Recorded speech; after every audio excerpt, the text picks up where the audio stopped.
सूत्रों के मुताबिक नीतीश समेत 6 मंत्री शपथ लेंगे। सम्राट Chaudhary, Vijay Sinha deputy CM, JDU के विजय चौधरी बनेंगे मंत्री और बीजेपी के प्रेम कुमार और जेडीयू के विजेंद्र यादव भी मंत्री बनेंगे। तो ये इस वक्त की बड़ी खबर है। 5 बजे शपथ ग्रहण समारोह, उसके बाद बैठक करेंगे नीतीश कुमार और फिर आगे की रणनीति तय करेंगे।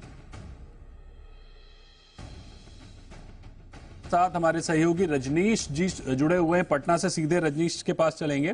बताइए रजनीश, जो उठापटक हमने सवेरे से देखी, 5 बजे का सीएम का शपथ भी है, इसके अलावा और क्या कुछ अपडेट है? देखिए, अब मुख्यमंत्री नीतीश कुमार शपथ लेंगे राजभवन में। 5 बजे का समय मुकर्रर है। इससे पहले जेपी नड्डा जो है राष्ट्रीय अध्यक्ष पार्टी के, वो पटना एयरपोर्ट पहुंचेंगे और फिर वो सीधा राजभवन पहुंचेंगे। और साथ ही साथ जब ये शपथ ग्रहण समारोह हो जाएगा, उसके बाद कैबिनेट की बैठक पुराना सचिवालय स्थित मंत्रिमंडल कक्ष में आयोजित किया गया है। और साथ ही साथ 6 बजे बीजेपी के राष्ट्रीय अध्यक्ष जेपी नड्डा अटल सभागार, जो बीजेपी कार्यालय बिरचंद्र पटेल मार्ग पर है, वहां पे प्रेस को संबोधित करेंगे। तो इस तरीके से अपनी बातों को रखेंगे। हालांकि नीतीश कुमार जब इस्तीफा देकर राजभवन से बाहर निकले तो उन्होंने स्पष्ट तौर पे आरोप लगाया कि जो सहयोगी थे यहाँ पे सरकार में, उनकी ओर से कामकाज को लेकर कई सवाल खड़े किए। इसके अलावा गठबंधन को लेकर भी बातें कही। तो कुल मिलाकर देखें तो अब जो है नए स्वरूप में सरकार जो है नए गठबंधन और नए साथियों के साथ मुख्यमंत्री नीतीश कुमार एक बार फिर से यहाँ पे सत्ता की बागडोर जो है वो संभालेंगे। बीजेपी और जेडीयू की ओर से 3-3 मंत्री जो हैं वो भी उनके साथ शपथ लेंगे।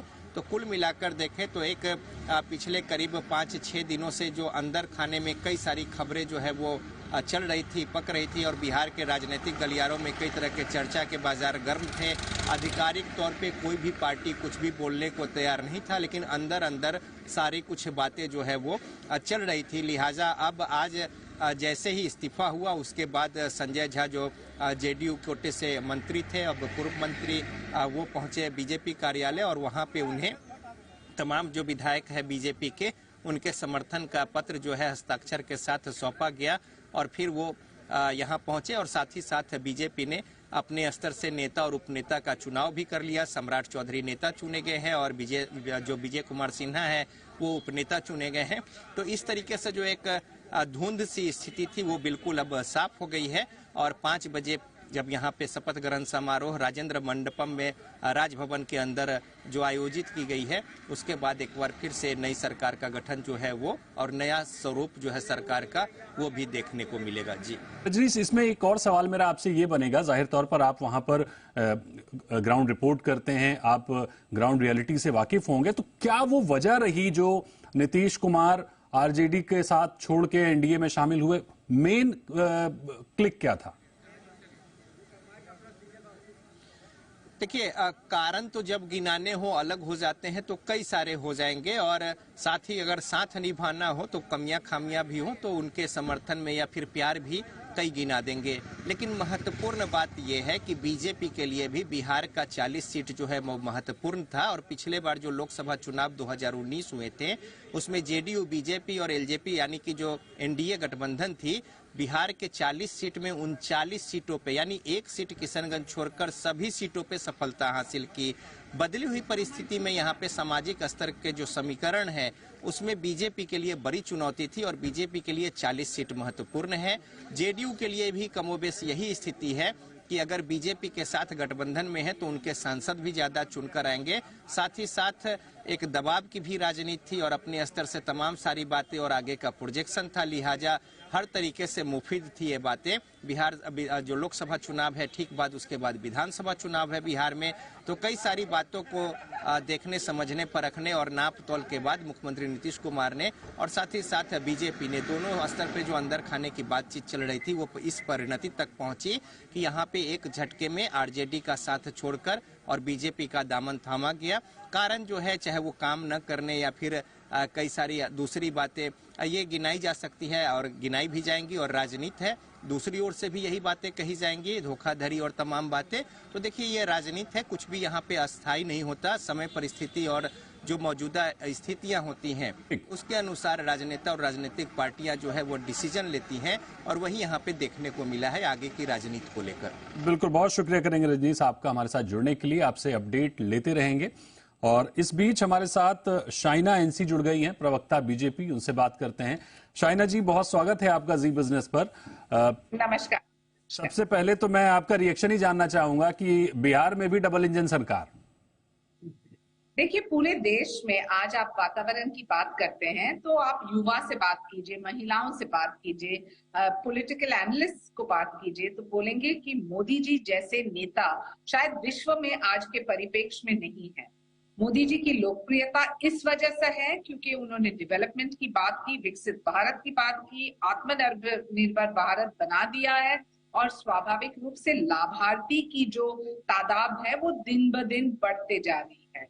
नीतीश कुमार जी एक बहुत ही एक्सपीरियंस्ड पॉलिटिशियन है, एक नेता रहे हैं। हम जानते हैं कि 20-22 साल उनके शासनकाल में उन्होंने देखा है कि जो भारतीय जनता पार्टी के साथ उनका गठबंधन रहे तो स्वाभाविक रूप से जीत प्राप्त होगी उनकी पार्टी को।